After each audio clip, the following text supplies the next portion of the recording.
grandioso Deus, digno é o Senhor do perfeito louvor, de todo o meu amor.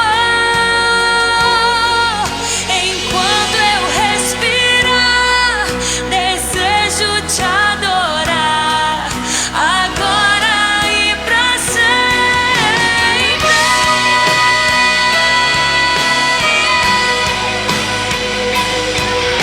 Nós não nos cansamos de declarar a tua santidade. Vamos cantar a vitória.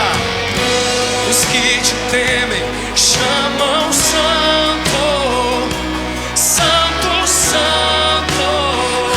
Acho que pode ser mais forte, vai. Os que te adoram cantam Santo, Santo, Santo. Fala pra ele ouvir. Grandioso Deus, digno é o Senhor.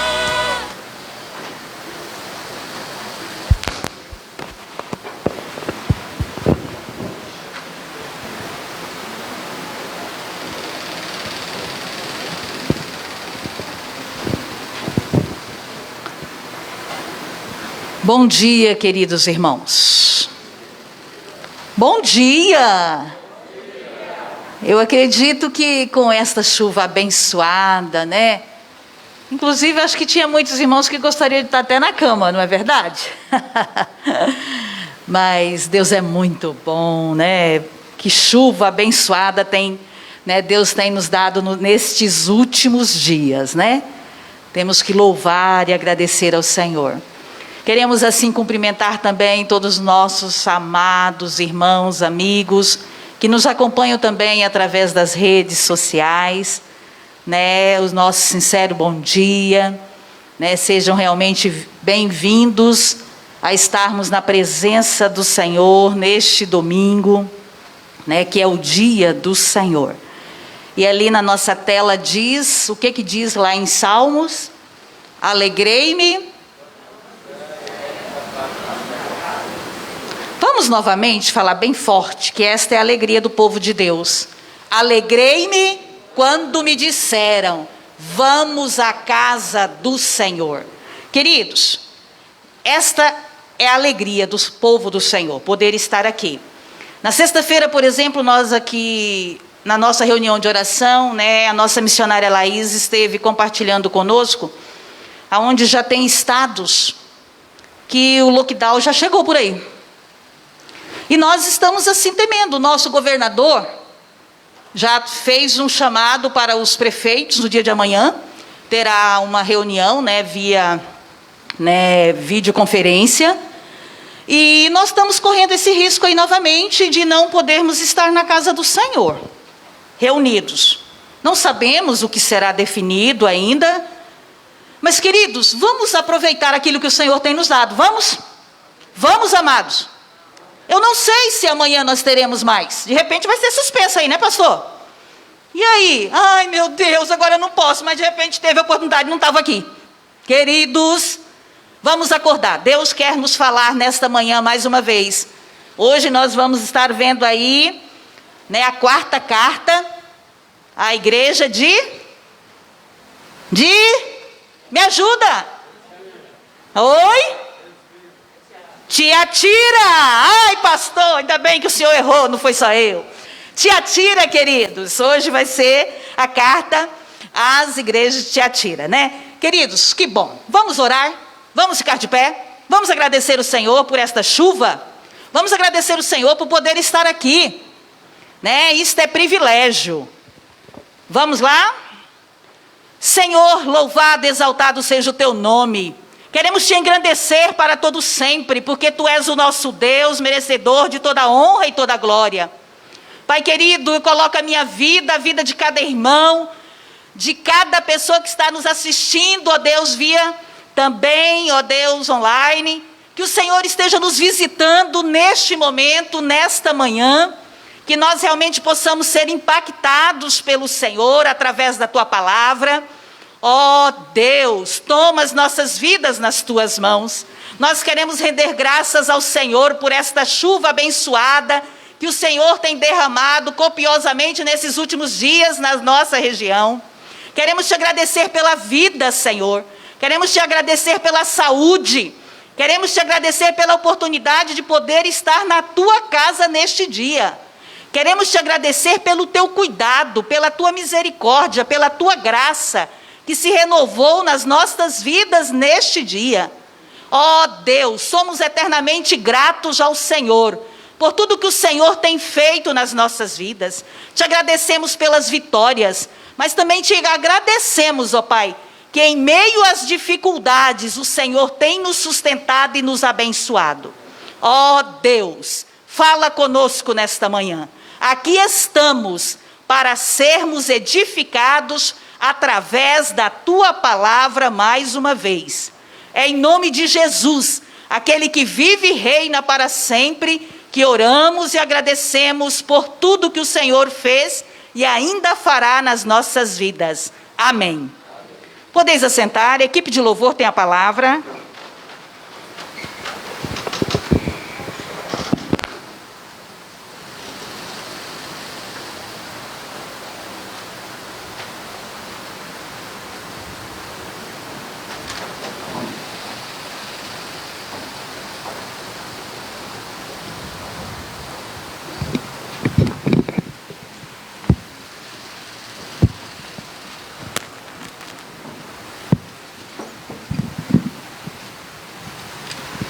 Eu tenho que ficar aqui.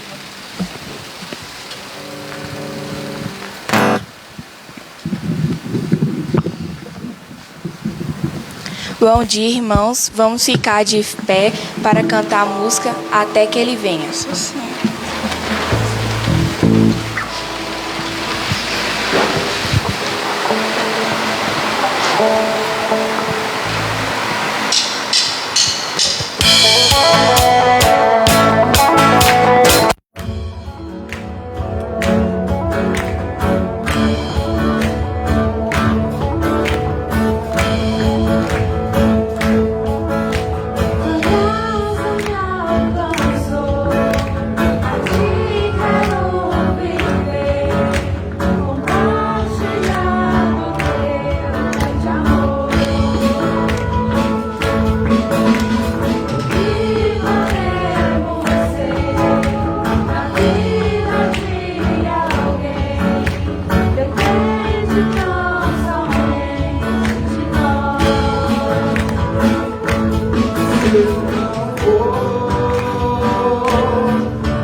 corações através da tua palavra.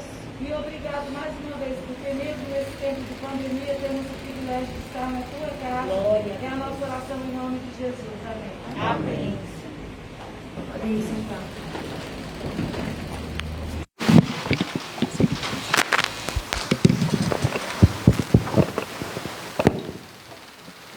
Abramos nossas Bíblias em Mateus 24. Faremos a leitura dos versículos 45 a 51.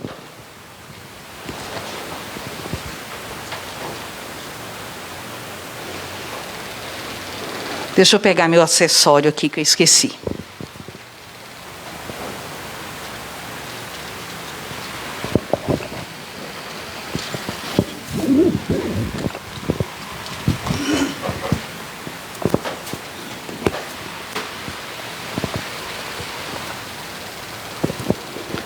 Mateus 24, 45 a 51. A parábola do bom servo e do mau servo. Vamos fazer a leitura alternados? Quem é, pois, o servo fiel e prudente, a quem o Senhor confiou os seus conservos para dar-lhes o sustento a seu tempo? Bem-aventurado aquele servo a quem o Senhor, quando vier, achar fazendo assim. Em verdade vos digo, que lhe confiará todos os seus bens. Mas se aquele servo sendo mal, disser consigo mesmo, meu Senhor demora-se, e passar a espancar os seus companheiros, e a comer e beber com ébrios. E ao Senhor daquele servo, em dia que não o espera, e em hora que não sabe. E castigá-lo-á, lançando-lhe a sorte com os hipócritas. Ali haverá choro e ranger de dentes. Virá o Senhor daquele servo em dia que não espera e em hora que não sabes. Né? Como Deus é bom. Qual é o título dessa música que acabamos de cantar? Fala de novo que eu não entendi. Até que ele venha. Queridos, estaremos estudando, né, mais uma carta, né, onde o Senhor escreveu através do teu servo João. E hoje estaremos aí estudando a quarta, né, carta a Tiatira. E esta carta também falará aos nossos corações. E uma frase que eu gostaria de deixar, se não me engano, foi o pastor, há muito tempo atrás, que nos deixou numa pregação, e eu tenho o hábito, né, de escrever na minha Bíblia. Minha Bíblia é toda anotada, tudo aquilo que me chama muita atenção. A marca dos santos é o que mesmo? Qual é a marca do povo de Deus, dos santos? Qual é? A perseverança, queridos. Qual é a marca do povo santo? Do povo de Deus. E eu, quando estava meditando, vendo, realmente a marca do povo de Deus tem que ser essa perseverança, né, Mateus? Quando nós estaremos estudando que, né, até que ele venha, o que eu e você temos que ser, queridos? Perseverantes na promessa daquilo que o Senhor tem nos dado. Né? Nós temos comentado, já vai fazer 1 ano que nós estamos aí vivendo uma pandemia, né? Foi após o carnaval o ano passado, o trem já estava se falando, né? Em março as coisas, amanhã é 1º de março. Dia 23 de março as aulas suspenderam, não foi? No estado de Mato Grosso e mais alguma coisa, não sei. E eu me lembro, se não me engano, os servos do Senhor dizendo aqui, aqueles que são fiéis permanecerão. Mas os que não serão, o que vai acontecer com eles? Vão o quê? Espirrar. Ó, fui. E a gente tem visto isso, não é verdade? Queridos, a marca dos santos, do povo de Deus, é a perseverança. É isso que eu e você precisamos estar, queridos. Diante do que estamos vivenciando, não importa. O Senhor quer que sejamos fiéis até aonde? Até o ano de 2021? Até o dia que eu completar 80 anos, é isso? Queridos, é até a morte. Não importa. Então, não se esqueçam. Esta frase me marcou muito, há muito tempo atrás. E, realmente, a marca dos santos é o quê? Todo mundo forte. Então, saiba disso, que a nossa marca tem que ser a perseverança. Não importe o que estamos vivendo. Temos que ser perseverante naquilo que o Senhor nos prometeu. Porque Ele é homem que falha? Ele é homem que mente? Não, amados. O nosso Deus não falhou, não falhará, Ele não mente, Ele não mentirá. O que Ele disse vai se cumprir. E que nós estejamos o quê? Firmados, perseverantes até a morte. Se for a Covid que vai me levar, amém. Mas eu tenho que ser perseverante até lá. É ou não é? Quantas famílias, né, eu tenho visto aí acompanhado, a família do Mateus mesmo tem passado por momentos terríveis. Lá em Goiânia, quantos, aqui em Rondonópolis e muitas outras famílias. Minha filha está com 2 amigas que morreu. A avó, antes de ontem, o avô já está praticamente morto. O pai está ruim. Os pais dos outros estão lá, tudo assim. Então, queridos, estamos vivendo tempos difíceis. E a nossa marca é a perseverança. Amém? As crianças podem se separar. E nesse momento eu vou passar, a palavra para o nosso missionário, onde vai estar fazendo, mais uma lição da carta a Tiatira nesta manhã. Sem barba. Nossa, que bênção. Cadê a Laís? Está vendo, Laís? Que liberdade, hein? Que Deus nos abençoe, queridos, falando aos nossos corações.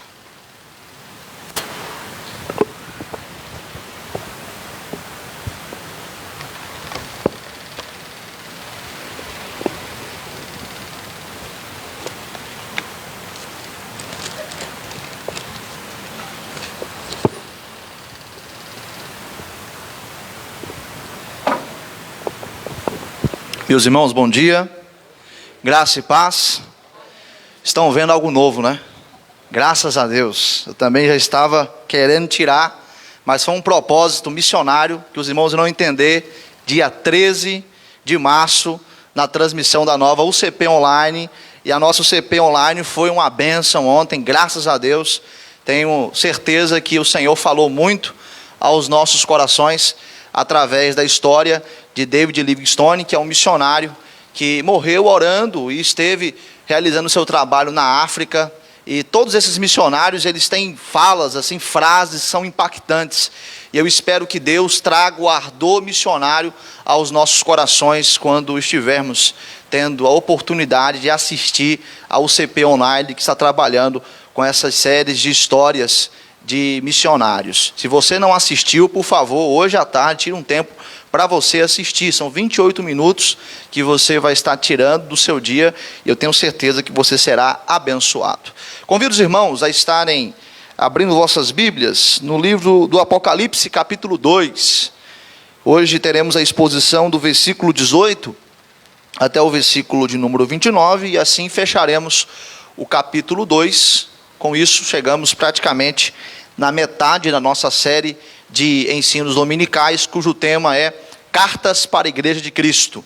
Até aqui nós já tivemos a exposição da carta à igreja em Éfeso, da carta à igreja em Esmirna. Semana passada tivemos a exposição da carta à igreja em Pérgamo, onde Deus falou ao nosso coração, nos mostrou que o nosso pastor, o nosso Senhor Jesus Cristo, Ele requer que sejamos resistentes às tribulações, fiéis diante das provações, e também devemos ter tolerância zero com práticas pecaminosas, e assim devemos ter a plena certeza de que nós pertencemos a Cristo. O maná escondido é o nosso Senhor e Salvador Jesus, fonte inesgotável espiritual para as nossas vidas, e a pedrinha branca, o símbolo que nós vimos na semana passada, significa a absolvição do julgamento eterno, como também o fato de que nós pertencemos a Cristo, porque se Ele pode renomear os seus servos, Ele tem autoridade sobre cada um de nós, e é uma forma de nos ingressarmos também através dessa pedrinha branca, que é esse símbolo na maior festa de todos os tempos, que nós cristãos iremos participar, que é a festa das bodas do Cordeiro. Então, hoje nós continuaremos a ter o discernimento acerca daquilo que Jesus requer de nós como igreja, através da exposição deste texto, da carta, do texto bíblico direcionado à igreja em Tiatira. Vamos ler essa passagem, eu vou ler, e os irmãos, por favor, acompanhem. Ao anjo da igreja em Tiatira escreve: essas coisas diz o Filho de Deus, que tem os olhos como chama de fogo, e os pés semelhantes ao bronze polido. Conheço as tuas obras, o teu amor, a tua fé, o teu serviço, a tua perseverança e as tuas últimas obras, mais numerosas do que as primeiras. Tenho, porém, contra ti o tolerares que essa mulher, Jezabel, que a si mesma se declara profetiza, não somente ensine, mas ainda seduza os meus servos a praticarem a prostituição e a comerem coisas sacrificadas aos ídolos. Dê-lhe tempo para que se arrependesse. Ela, todavia, não quer arrepender-se da sua prostituição. Eis que a prosto de cama, bem como em grande tribulação os que com ela adulteram, caso não se arrependam das obras que ela incita. Matarei os seus filhos, e todas as igrejas conhecerão que eu sou aquele que sonda a mente e corações, e vos darei a cada um segundo as vossas obras. Digo todavia a vós outros, os demais de Tiatira, a tantos quantos não têm essa doutrina, e que não conheceram, como eles dizem, as coisas profundas de Satanás, outra carga não jogarei sobre vós. Tão somente conservai o que tendes, até que eu venha. Ao vencedor que guardar até o fim as minhas obras, eu lhe darei autoridade sobre as nações, e com cetro de ferro as regerá e as reduzirá a pedaços, como se fossem objetos de barro. Assim como também eu recebi de meu Pai, dar-lhe-ei ainda a estrela da manhã. Quem tem ouvidos, ouça o que o Espírito diz às igrejas. Mantenha a sua Bíblia aberta, porque faremos uma exposição verso por verso dessa passagem, mas antes vamos falar com o nosso Deus. Ó Deus, nós estamos aqui, meu Pai, com o propósito de aprendermos a Tua Palavra, e nós pedimos ao Senhor para que o Senhor fale ao nosso coração, para que assim sejamos abençoados e edificados, e venhamos ter o discernimento do que o Senhor, o pastor da igreja, o dono da igreja, requer de nós. Que o Senhor, meu Deus, possa me usar, convém que eu diminua, que o Senhor cresça, que Cristo seja exaltado, honrado e glorificado, e que nós, ó Pai, saiamos daqui nesta manhã desafiados a viver uma vida que seja do Teu agrado, de acordo, ó Deus, com a Tua Palavra que é a verdade absoluta, a Tua Palavra que é a vontade do Senhor. Que o Senhor nos conceda, ó Deus, o mesmo zelo que temos em conhecer a Tua Palavra, para que possamos também viver de acordo com ela. Que o Teu Santo Espírito possa nos capacitar, e que o Teu Santo Espírito também possa nos iluminar ao entendimento nesta manhã. Em nome de Jesus, amém. Meus irmãos, como nas demais aulas, primeiro, antes de entrarmos na exposição dessa passagem, nós precisamos ter o discernimento acerca do contexto da cidade de Tiatira. Tiatira atualmente se chama a cidade de Inhessá, que é a cidade que se encontra na Turquia. É uma cidade moderna, onde vários turistas fazem visitas, quando assim têm condições de irem à Turquia e visitar essa cidade. Ela se encontra a 64 quilômetros a sudeste da cidade de Pérgamo, e a região geográfica dessa cidade, ela contém não contém várias barreiras naturais que possam impedir a invasão e a entrada de exércitos inimigos na época. A região geográfica dela é num local plano, num vale plano, e com isso Roma, no ano 190 a.C., teve facilidade em invadir essa cidade e tomar essa cidade, para que essa cidade fizesse parte do Império Romano. E por conta dela ter essa região geográfica tão assim aberta, não ter tantas barreiras naturais que impeçam a invasão de inimigos do Império, Roma teve que investir na segurança dessa cidade, mandando uma guarnição de 2.000 soldados para proteger toda essa região. Apesar dessa região geográfica que faz com que a cidade esteja desprotegida, a sua localização no aspecto rodoviário era uma localização muito boa, porque a partir de Tiatira você tinha acesso às estradas que te levavam a outras cidades da Ásia Menor, como por exemplo Pérgamo e também Sardes. E de Esmirna havia uma estrada principal onde os esmirneanos poderiam ir direto para a cidade de Tiatira. Isso era algo bom, como também era algo ruim, porque apesar de ter todo esse acesso por meio das estradas, os exércitos inimigos de Roma poderiam passar por Tiatira e ir para as demais cidades para planejar ataques, principalmente na cidade de Pérgamo, porque Pérgamo era como se fosse a Brasília da época, era o centro político onde o procônsul morava, onde estava ali praticamente o templo ao imperador, e havia uma adoração exacerbada ao imperador romano. Essa cidade, ela é uma das cidades que tem menos importância das 7 cidades da Ásia Menor. Por quê? Porque em Tiatira não tinha um centro político como havia em Pérgamo, não havia um templo ao imperador, não tinham muitos templos em Tiatira, então Tiatira não tinha um centro político e nem também um centro religioso. A adoração ao imperador em Tiatira era fraca, não era tão evidente como nas demais cidades. Com isso, essa cidade estava fora da rivalidade que existia entre Éfeso, Esmirna e Pérgamo. Essas 3 cidades competiam para ver quem era mais leal ao Império Romano por conta da veneração e da adoração ao imperador. Nessa cidade também não tinha muitos judeus, então os judeus não causavam uma certa perturbação aos cristãos que lá residiam e tinham a igreja do Senhor naquela cidade. Porém, por conta da cidade ter uma boa localização no seu aspecto rodoviário, ela está próxima das rotas comerciais, então o comércio de Tiatira era um comércio forte, tinha um certo destaque, era uma cidade produtora e uma cidade que tinha um centro industrial enorme. Por isso, haviam muitos artesãos que trabalhavam nessa cidade. Artesãos que trabalhavam como padeiros, trabalhavam como pintores, trabalhavam com metal, com cobre, com o bronze, trabalhavam como marinheiros, oleiros, obreiros em lã e em linho. E haviam aqueles que estavam tendo grande trabalho na área de negócios, e com isso essa cidade ela tinha uma certa prosperidade nessa área econômica, principalmente nessa área comercial. Porém, todo esse comércio estava ligado a corporações e associações. Para fazer parte do comércio, você tinha que estar ligado a uma associação, e essa associação estava envolvida com o paganismo. Cada comércio tinha um deus diferente. E cada associação planejava festas, onde todos os comerciantes que eram ligados a essa associação e esse comércio tinham que ir, tinham que participar e tinham que estar ali comendo comidas aos ídolos, tinham que estar participando da promiscuidade sexual, participando de toda a imoralidade, todo aquele contexto pagão daquela época. Quem não fosse aliado à associação não poderia vender e não poderia estar tendo o seu emprego. Aí que mora a dificuldade dos cristãos em Tiatira. Porque eles não poderiam estar associados a este meio.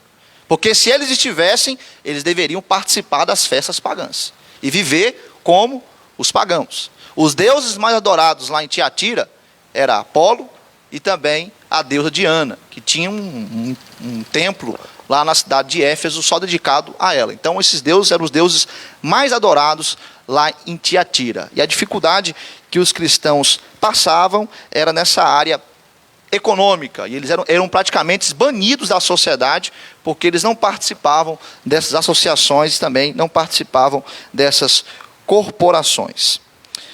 Lídia, a vendedora de púrpura, ela é natural de Tiatira, e possivelmente ela participou de uma dessas corporações antes da sua conversão. Mas quando ela foi em Filipos, ela teve um encontro com o apóstolo Paulo, Paulo pregou o evangelho a ela e Deus transformou a vida de Lídia, e depois disso Lídia teve que abandonar essa associação, e é o que acontecia com muitos cristãos lá em Tiatira. Talvez um cristão tinha um negócio, mas quando ele era transformado, convertido pelo Senhor, ele tinha que abandonar esse negócio, e aí ele perdia o emprego e acabava sendo prejudicado e bocoitado naquilo que ele poderia utilizar para poder sustentar toda a sua família. Mas eles pagavam o quê? O preço pelo evangelho, pagaram o preço por servirem ao Senhor. Meus irmãos, tendo discernimento desse contexto da cidade de Tiatira, nós temos condições de partirmos para a exposição desta passagem. Nós seguiremos a seguinte estrutura dessa carta. Primeiro veremos a apresentação de Cristo no versículo 18,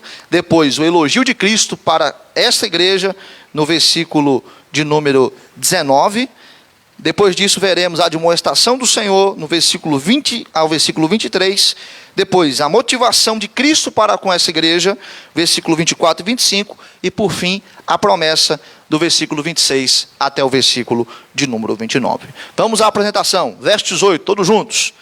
Vamos lá, 1, 2, 3 e... Ao anjo da igreja em Tiatira escreve: essas coisas diz o Filho de Deus, que tem os olhos como chama de fogo e os pés semelhantes ao bronze polido. Quem é o anjo da igreja em Tiatira? É o ser angelical, desceu do céu. Quem que é? Pastor da igreja. Só para a gente poder relembrar. Apocalipse contém vários aspectos simbólicos. Então o anjo da igreja em Tiatira é o pastor daquela igreja. E ao pastor daquela igreja, Jesus manda o apóstolo João escrever. E o João então escreve: essas coisas diz o Filho de Deus. Perceba que Filho de Deus está aí, ó, F maiúsculo. Filho de Deus. Quando Jesus fala que quem está dizendo essas coisas é o Filho de Deus, ele está fazendo um contraste com a concepção pagã que o povo de Tiatira e os romanos tinham, de que Apolo e César, o imperador, eram filhos dos deuses. Era isso que eles acreditavam. Então Jesus fala, quem está falando é o Filho de Deus, ou seja, o verdadeiro e único Filho de Deus.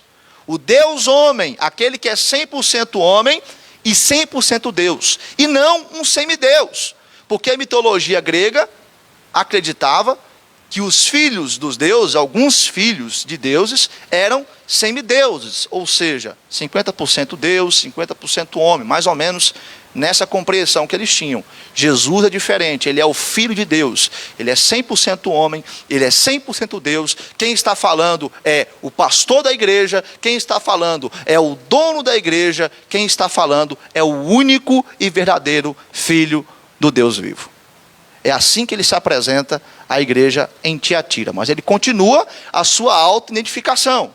Agora nós veremos o quê? Aspectos simbólicos nessa passagem. Ele diz: essas coisas diz o Filho de Deus, que tem os olhos como chama de fogo e os pés semelhantes ao bronze polido.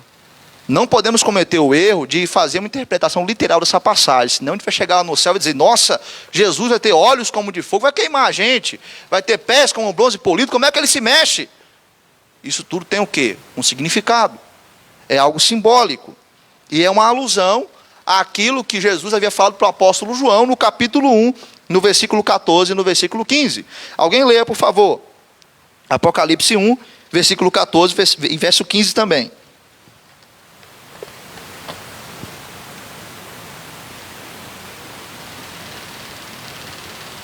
Cabeça e cabelos eram brancos como a alva lã, como neve, os olhos como chama de fogo, os pés semelhantes ao bronze polido, como que refinado numa fornalha, a voz como voz de muitas águas.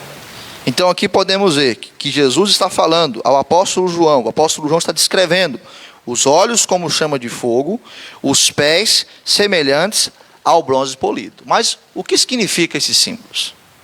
Os olhos como chama de fogo é a visão ampla de Jesus faiscante, na qual nada escapa de sua vista. Ou seja, Cristo sabe o que se passa dentro do seu coração, dentro da sua mente. Ele sabe o que está acontecendo na minha e na sua vida. Ele sabe o que está acontecendo na sua igreja. Com isso podemos entender o verso 23. Atente seus olhos para o verso 23, Apocalipse 2, verso 23. Quando ele diz que ele é aquele que sonda a mente e corações. Então Cristo é aquele que sonda a mente e corações. Ele sabe o que está acontecendo, ele vê.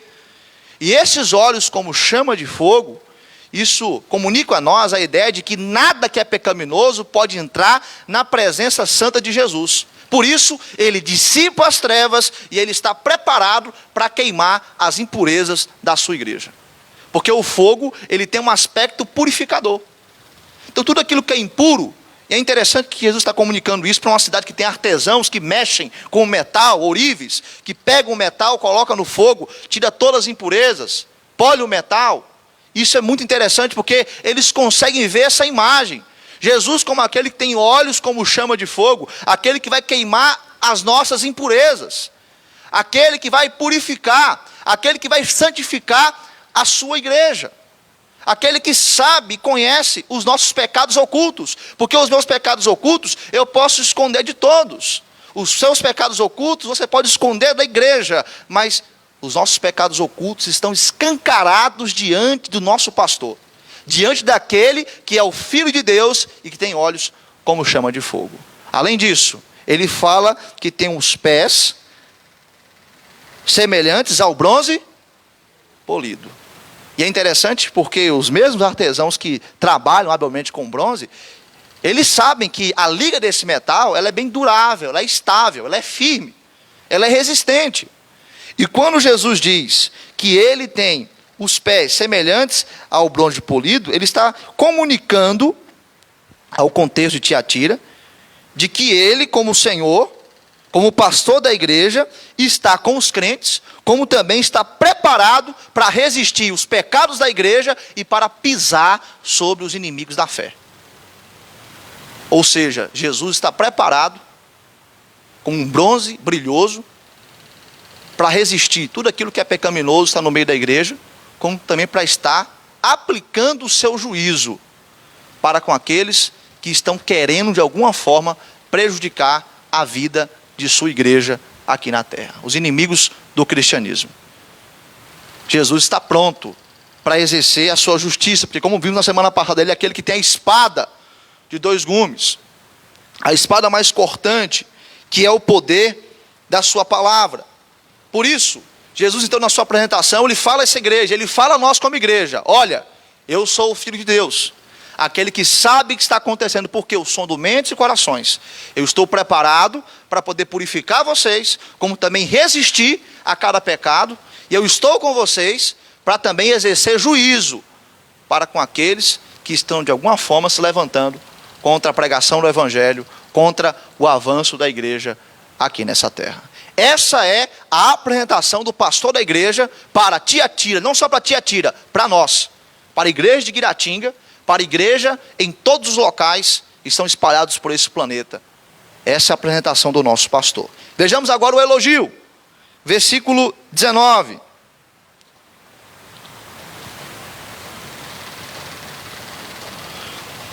Todos juntos, novamente, 1, 2, 3 e...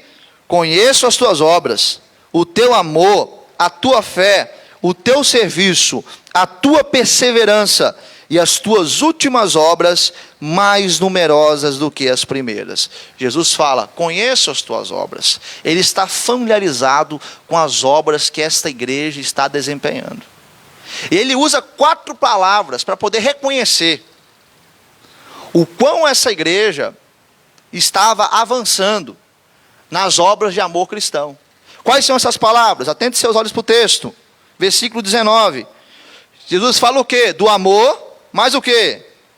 Da fé, serviço e perseverança. Nossa irmã falou aqui de perseverança.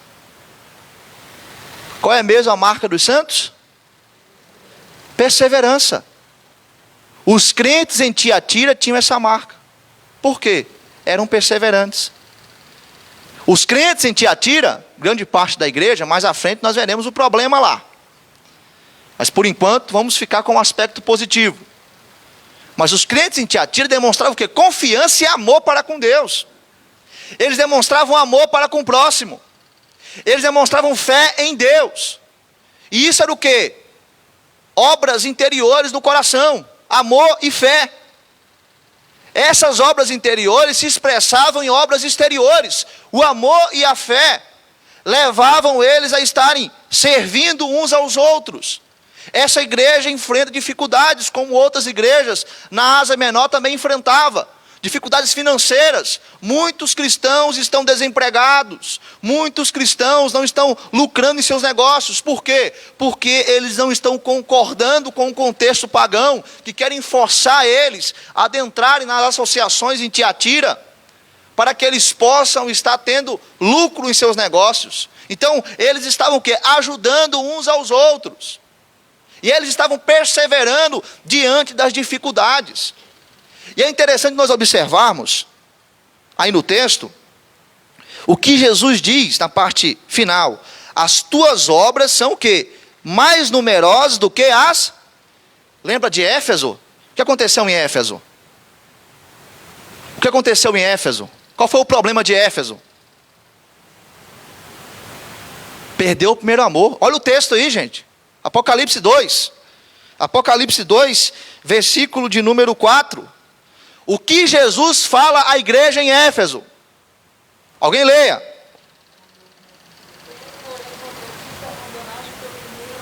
Agora veja o que Jesus fala à igreja em Tiatira. No versículo 19. Na parte final. Alguém leia, por favor.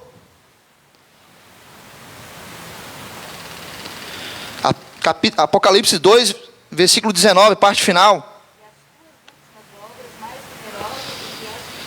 Então veja aí o contraste. Éfeso perdeu o primeiro amor, abandonou o primeiro amor, parou de ter o quê? Amor, fé, perseverança, serviço. Tiatira não, Tiatira cresceu. Melhorou. Houve um crescimento nessa igreja, no amor, nas obras de amor cristão. A igreja em Éfeso se concentrava o quê? No zelo da palavra, da teologia. Estavam ali dispostos a resistir os falsos profetas, e isso é importante, os falsos apóstolos, os nicolaítas, que é o liberalismo da época. Mas a igreja em Tiatira, as últimas obras dessa igreja são mais numerosas do que as primeiras obras. O amor presente em Tiatira é maior do que o primeiro amor dessa igreja. Nesse aspecto, a igreja em Tiatira é uma igreja elogiável. Porque é uma igreja que cresce em amor por Deus e pelo próximo. Fé no Senhor. A igreja está crescendo em serviço, em perseverança. Esse é o nosso desafio para os dias de hoje. Continuar crescendo. É o desafio para a igreja nos dias de hoje. Ter obras que são mais numerosas do que as primeiras. Ter o fervor e o ardor missionário. Guardar no coração a palavra de Deus e viver de acordo com a palavra do Senhor. Ter a disposição de abrir mão de seus direitos, dos seus próprios benefícios, e com prazer, como aprendemos na outra série de estudos, estarmos tendo prazer no prazer do nosso próximo. Esse é o desafio para nós, para que nós não venhamos nos esfriar, para que nós não venhamos perder o primeiro amor. A igreja em Tiatira continuava crescendo nas obras de amor cristão. As últimas obras eram maiores do que as primeiras. Mas nem toda igreja é perfeita. Vejamos agora a demonstração para essa igreja. Havia um problema em Tiatira. Apesar de muitos cristãos estarem crescendo em amor, fé, perseverança e serviço, havia um probleminha lá que deveria ser resolvido. Probleminha não, um problemão que deveria ser resolvido e logo. Vejamos aí o versículo 20 até o versículo de número 23. A admoestação de Cristo a esta igreja. Vamos lá? 1, 2, 3 e... Tenho, porém, contra ti o tolerares que essa mulher, quem? Jezabel, que a si mesma se declara profetiza, não somente ensine, mas ainda seduz os meus servos a praticarem a prostituição e a comerem coisas sacrificadas aos ídolos. Dei-lhe tempo para que se arrependesse. Ela, todavia, não quer arrepender-se da sua prostituição. Eis que a prostro de cama, bem como em grande tribulação, os que com ela adulteram, caso não se arrependam das obras que ela incita. Verso 23. matarei os seus filhos, e todas as igrejas conhecerão que eu sou aquele que sonda mente e corações, e vos darei a cada um segundo as vossas obras. Se a gente for fazer uma análise, comparando o problema em Pérgamo e o problema aqui em Tiatira, nós iremos perceber que há uma certa semelhança. É claro que em Tiatira está em outra proporção, mas ambas as igrejas toleravam falsos ensinos. O problema em Pérgamo, que nós vimos na semana passada, que era uma igreja que não disciplinava. O conselho daquela igreja estava deixando os nicolaítas arrebentarem com a igreja e não estavam fazendo nada. E Jesus disse: arrependam-se, porque senão eu venho com a minha espada e vou pelejar contra eles. Ou seja, se o conselho não disciplinar, eu vou aplicar a disciplina. Eu vou aí. Aqui em Tiatira é diferente. Por quê? Porque essa liderança de Tiatira possivelmente já tinha conversado com essa mulher que Jesus chama de Jezabel e que estava levando os cristãos daquela igreja a participarem das festas pagãs. Ela estava trazendo um ensino muito semelhante com o ensino dos nicolaítas. Então, os cristãos poderiam ir para as festas pagãs, poderiam se associar e poderiam viver sem nenhum problema no meio comercial, fazendo os seus negócios, sem medo de ter perca de lucro. Talvez essa mulher ela tinha um interesse comercial nisso aí. E por isso que ela disseminava esse ensino na igreja em Tiatira. A liderança da igreja tinha falado com ela. Quando Jesus fala aqui a respeito de que foi dado o tempo para ela se arrepender, é este tempo. Que a liderança se organizou e falou: olha, você precisa parar com esses ensinos. Até o próprio apóstolo João, que provavelmente foi pastor dessa igreja, passou por essa igreja pastoreando, ele esteve, segundo algumas fontes, conversando com essa mulher, confrontando esta mulher. Porém, essa mulher não quis se arrepender. Meus irmãos, Deus ele concede o tempo para o pecador se arrepender. Lembra o povo de Israel no passado? Quantos profetas Deus levantou para falar para o povo? Arrependa-se dos seus pecados. E quando Deus fala arrepender dos pecados, não é você cometer o erro, chorar, falar eu errei, eu pequei e depois está fazendo de novo. Quando Deus fala arrependa-se dos seus pecados, significa que nós devemos sentir realmente a tristeza pelo pecado. Ter o discernimento que nós caímos em pecado. Mas é preciso mudança de vida. Existe uma grande diferença, já falei isso aos irmãos, e volto a repetir. Existe uma grande diferença entre remorso e arrependimento. Remorso é eu fazer uma coisa errada, pisar na bola feio com o Jaiminho, chorar, pedir perdão e voltar a fazer de novo. Arrependimento é eu fazer o que eu fiz com o Jaiminho, chorar, me arrepender, mas não fazer mais. Me policiar para não fazer mais, me esforçar para não fazer mais. Mudança de vida. Foi dado tempo para essa mulher, para essa profetisa mudar de vida. Ela não quis mudar de vida. Deus dá oportunidade. Deus é um Deus longânimo. Mas quando o pecador não se arrepende, ele vai colher aquilo que ele plantou. Se você planta pecado, você vai colher condenação. É o que nós aprendemos no domingo passado no sermão, à noite, no culto. Se você planta arrependimento, você colhe mudança de vida. Foi dado a essa mulher a oportunidade dela plantar arrependimento na vida dela, ela ter a mudança de vida, ela parar de ensinar os cristãos daquela igreja a irem para as festas pagãs, a participarem da imoralidade sexual, a estarem comendo comidas consagradas aos ídolos, associadas ao paganismo. Foi dada essa oportunidade. Mas ela não aproveitou essa oportunidade. Como essa oportunidade é dada para mim e para a sua vida. Quando Deus fala para nós, abandone o seu pecado. Mas nós somos teimosos e nós queremos pagar para ver. Essa oportunidade Deus nos concede.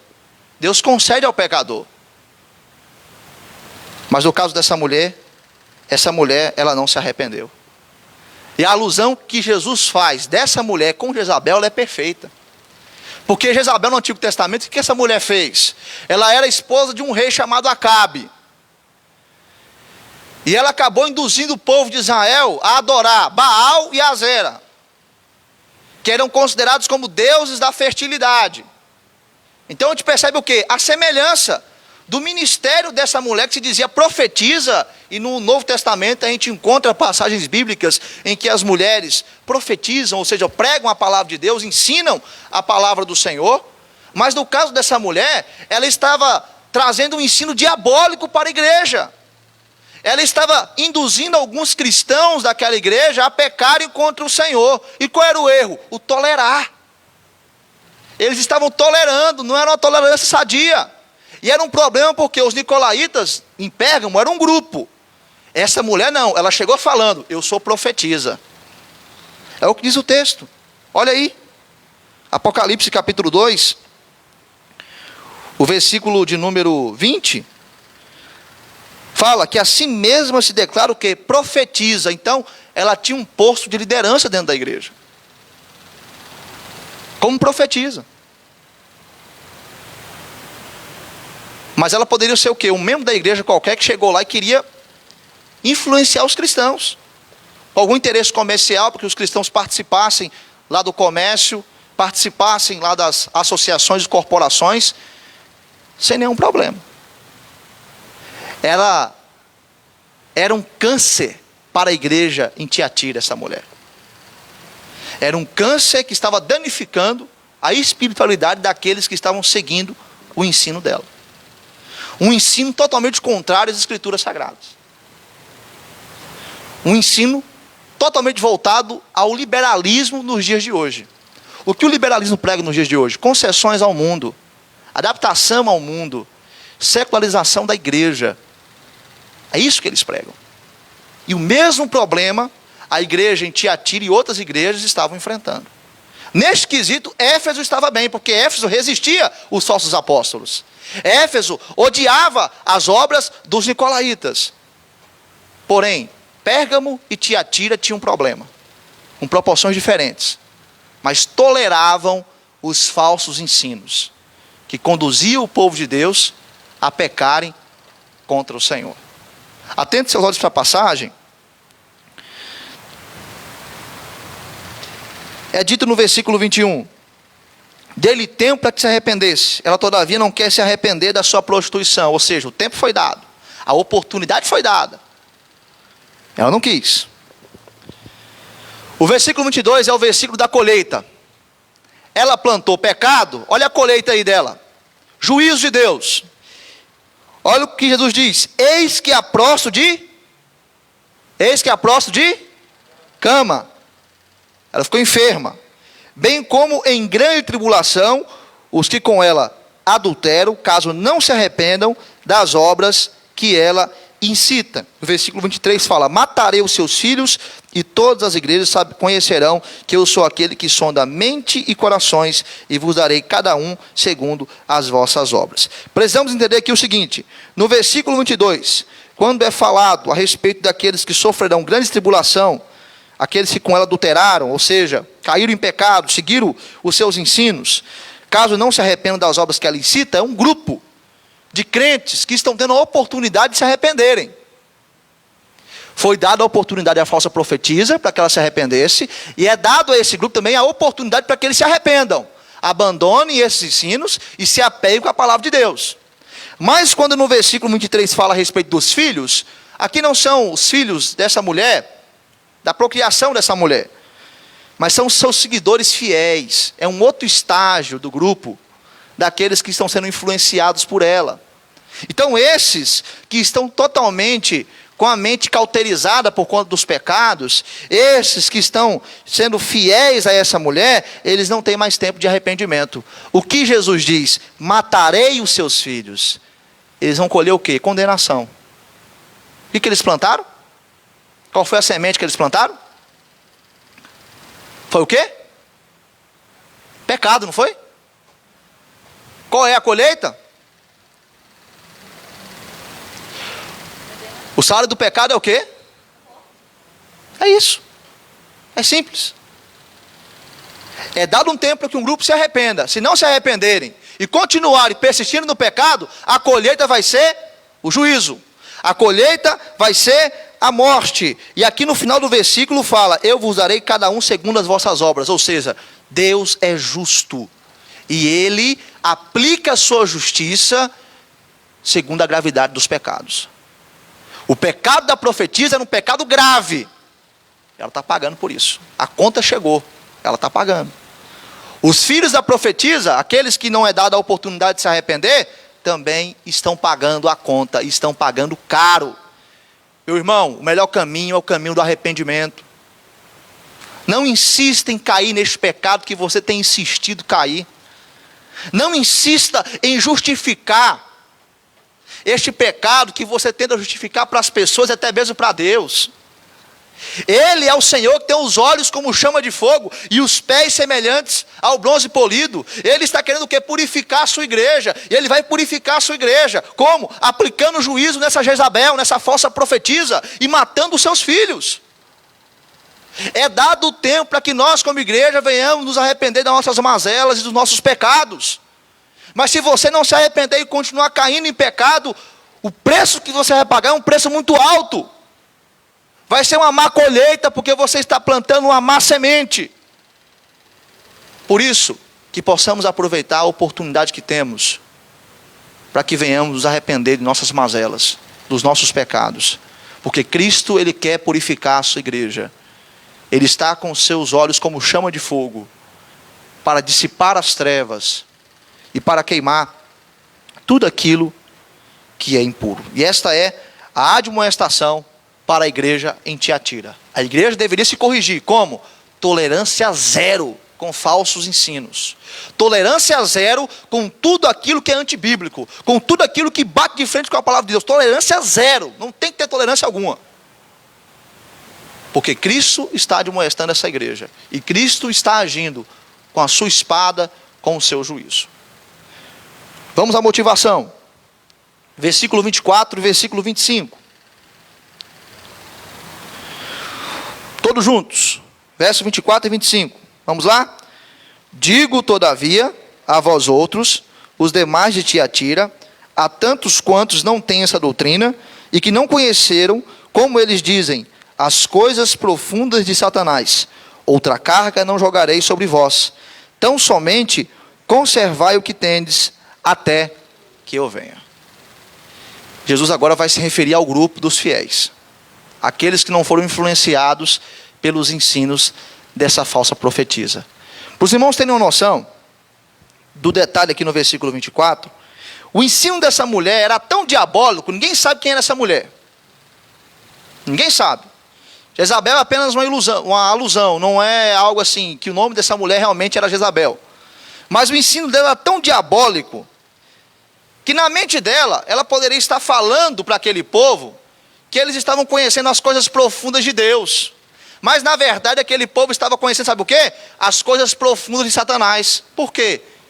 Idolatria, imoralidade, apostasia, sincretismo religioso, ecumenismo.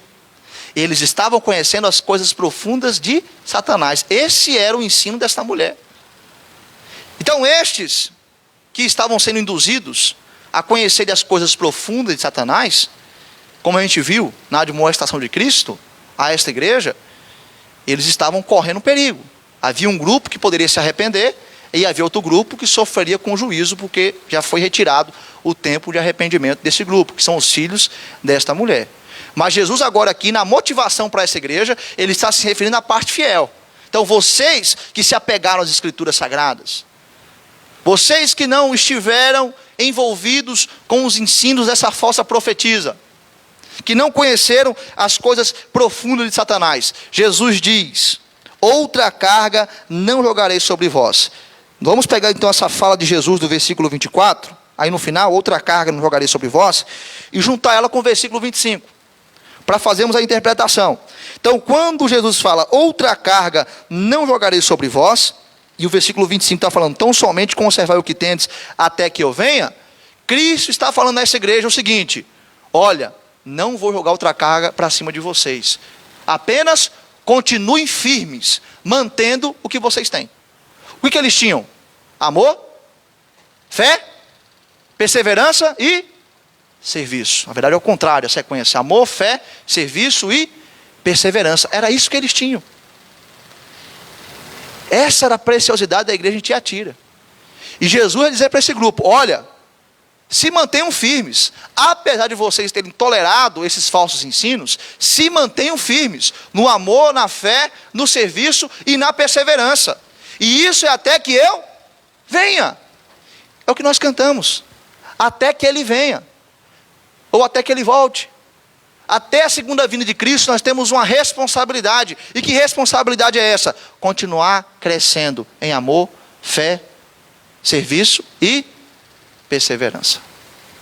Nós temos que continuar crescendo, nos mantendo firmes. Essa é a motivação de Jesus para essa igreja.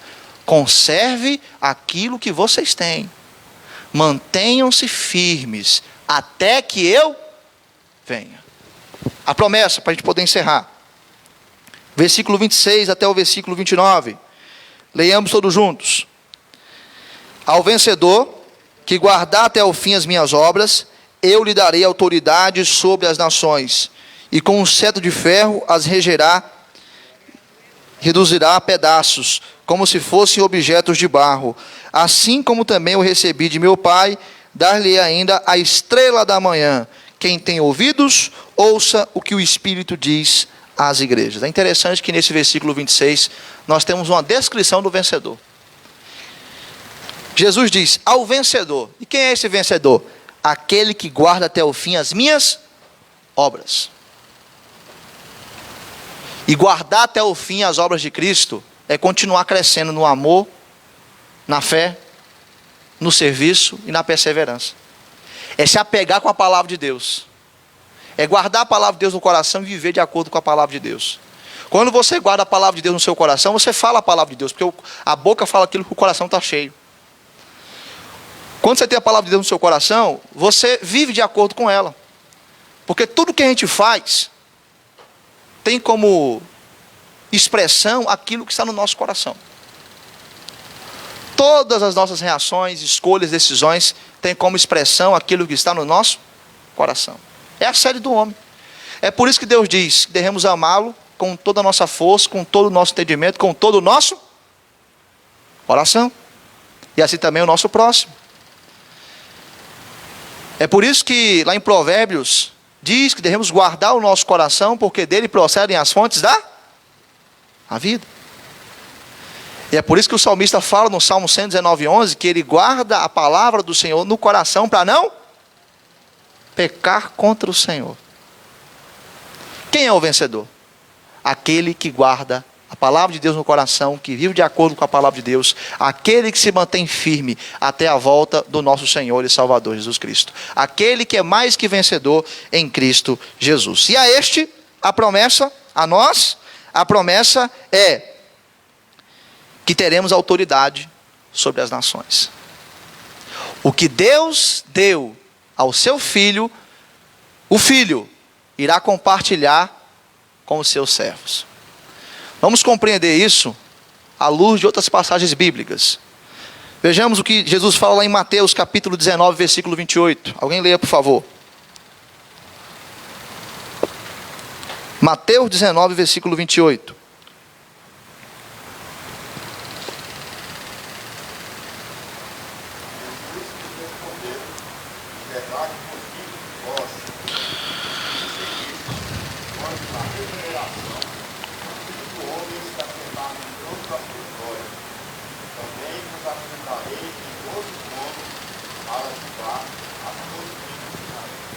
Então, a promessa de Jesus aos seus discípulos, que esses também terão autoridade sobre as 12 tribos de Israel. Agora vejamos Mateus 5:5, Sermão da Montanha, uma bem-aventurança.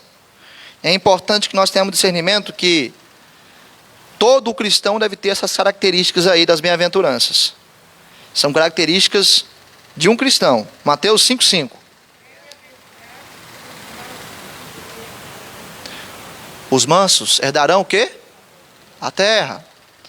Agora vejamos o Salmo 2, versículo 8 e 9, que é a alusão que o texto de Apocalipse, capítulo 2, do versículo 26 ao 29 faz.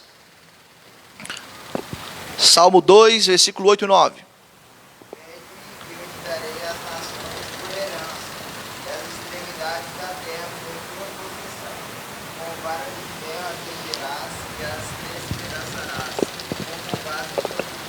Então veja, a alusão aqui do texto de Apocalipse 2, 26 ao versículo 28, com o Salmo 2, 8 e 9, claro que a aplicação primária desse texto é ao nosso Senhor e Salvador Jesus Cristo.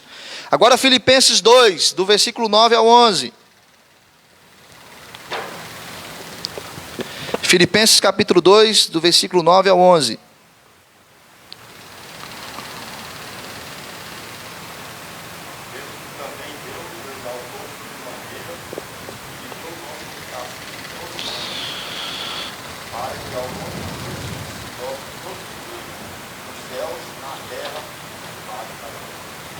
Então, por conta da obra redentora de Jesus, da sua morte, ressurreição e ascensão, Deus concedeu a ele o que? A autoridade. E ele fala isso aos discípulos na grande comissão, que a autoridade foi dada a ele, tanto no céu como na terra. Depois diz aos discípulos: ide, portanto, e fazei discípulos. Agora Apocalipse 19, versículo 14.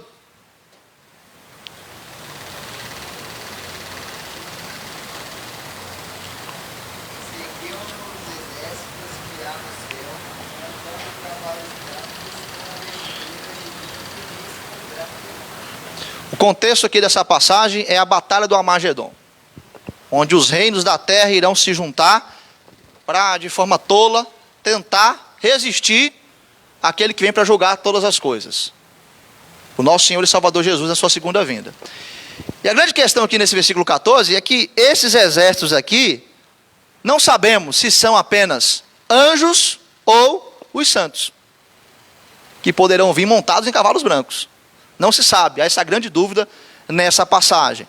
Porém, juntando tudo o que a gente leu nesses textos bíblicos, podemos ter a compreensão que a autoridade que foi dada a Cristo será compartilhada com os seus santos, será compartilhada com a igreja. Então, nós participaremos do governo do Messias nas nações, na disciplina do Messias para com as nações. Nós participaremos com o nosso Senhor e Salvador Jesus Cristo. Veja o quão interessante essa promessa. O quão maravilhosa essa promessa para a igreja, para todos nós. Participaremos deste momento histórico. Estaremos com o nosso Senhor e Salvador Jesus Cristo. Ele irá compartilhar essa autoridade conosco. O texto ainda fala que será dado a nós a estrela da manhã. Antes, fala que com cetro de ferro regerás, reduzirá a pedaços, como se fosse objetos de barro. Aqui é o juízo para com as nações ímpias. É essa a referência.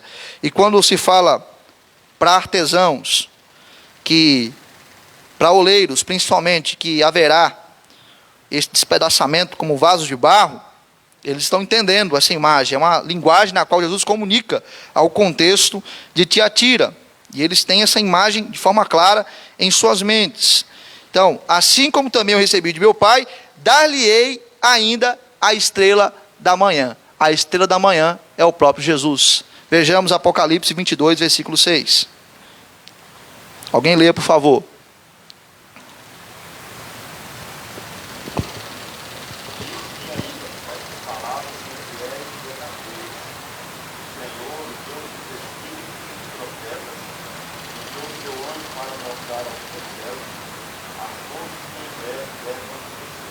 Versículo 16, na verdade.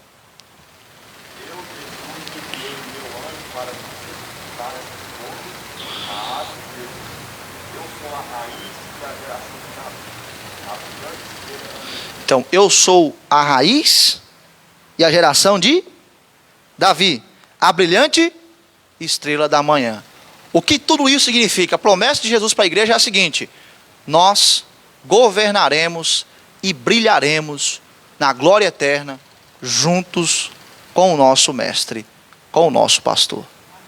Aquilo que foi concedido ao pastor da igreja, ele vai compartilhar conosco na glória eterna. Por fim, versículo 29, quem tem ouvidos, ouça o quê? O Espírito Santo falou ao meu, ao seu coração nesta manhã. O pastor da igreja falou comigo e com você nesta manhã. Através do quê? Da palavra. E o que esse pastor requer de nós? Primeiro, obras maiores do que as primeiras. Cristo requer que possamos crescer em amor, fé, serviço e perseverança. É isso que Ele requer de nós como igreja. Em segundo lugar, Cristo requer que nós tenhamos tolerância zero com falsos ensinos, com ensinos que nos levam à pecaminosidade. Tolerância zero. Em último lugar, Cristo requer que nós venhamos nos manter firmes até que Ele venha.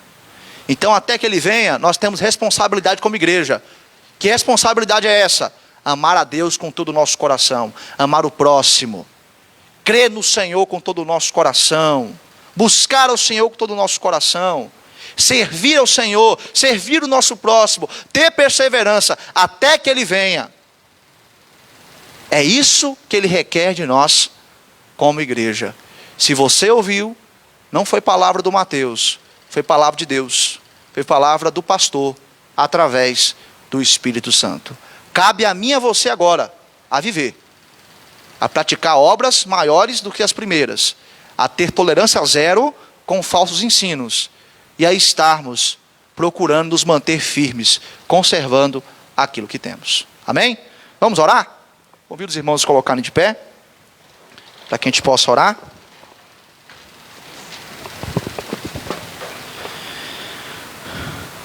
Ó Deus, nós queremos te agradecer, meu Pai, porque nesta manhã o Senhor falou o nosso coração. Obrigado, Senhor, porque Cristo, como pastor da igreja, fala conosco.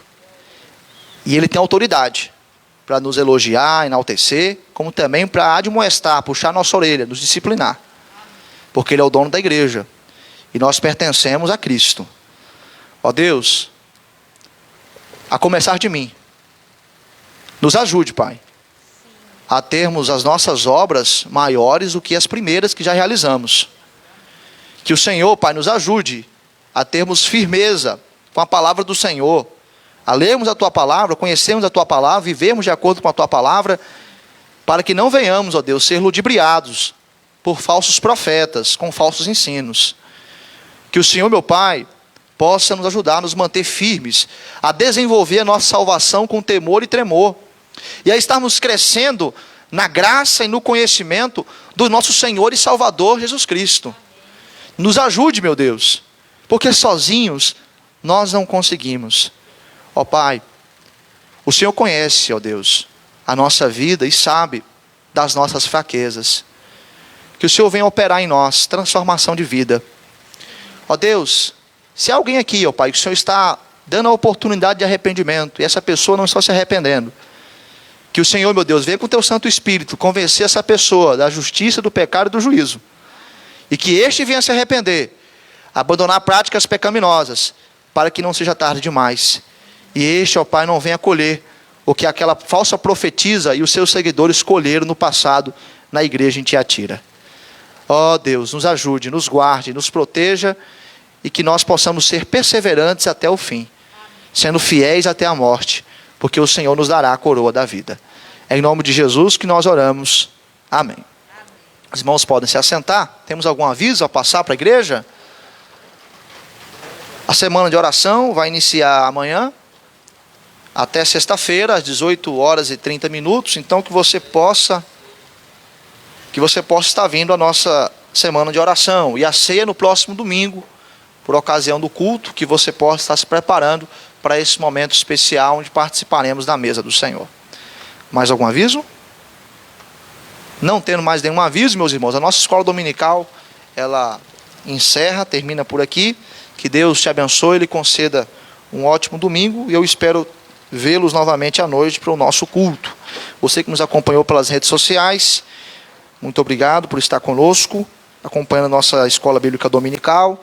Que Deus te abençoe, te sustente, e logo mais à noite, às 19h, estaremos com a transmissão ao vivo do nosso culto.